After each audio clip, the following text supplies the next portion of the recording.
Right now, former President Trump is on the ground in Milwaukee ahead of the Republican National Convention, landing there just over 24 hours after an attempted assassination.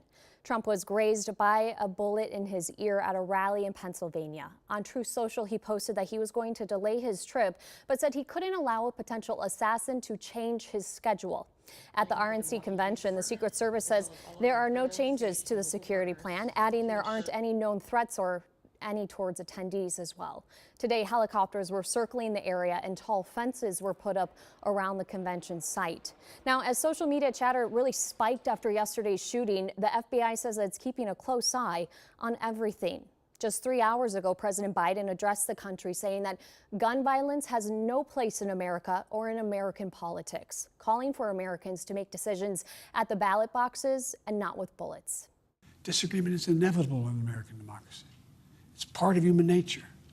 But politics must never be a literal battlefield, or God forbid, a killing field. I believe politics ought to be an arena for peaceful debate, to pursue justice, to make decisions guided by the Declaration of Independence. Trump also made a plea for unity in a post on Truth Social this morning, saying, quote, "In this moment, it is more important than ever that we stand united and we show our true characters as Americans, remaining strong and determined and not allowing evil to win." Minnesota political leaders reacting today, too, as many get ready for the RNC in Milwaukee. Heidi Wigdahl checked in with Minnesota Republicans as well as Democrats.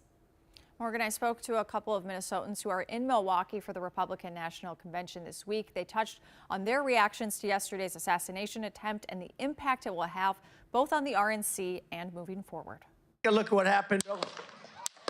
Following the assassination attempt of former President Donald Trump, delegates from all across the country are in Milwaukee for the Republican National Convention, including Minnesotans. Incredibly scary situation. Kip Christensen is a delegate from Monticello. There is resolve. There is deep resolve. There has been an absolute coming together of deep turn to faith that you're seeing. We're a very young delegation and we're very fired up. Just absolutely shocking, great tragedy.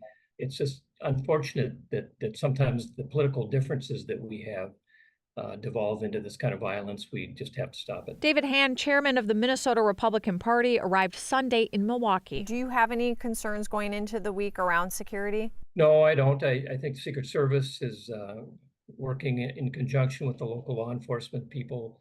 I believe that they have got the situation in hand, and I think they'll do a good job.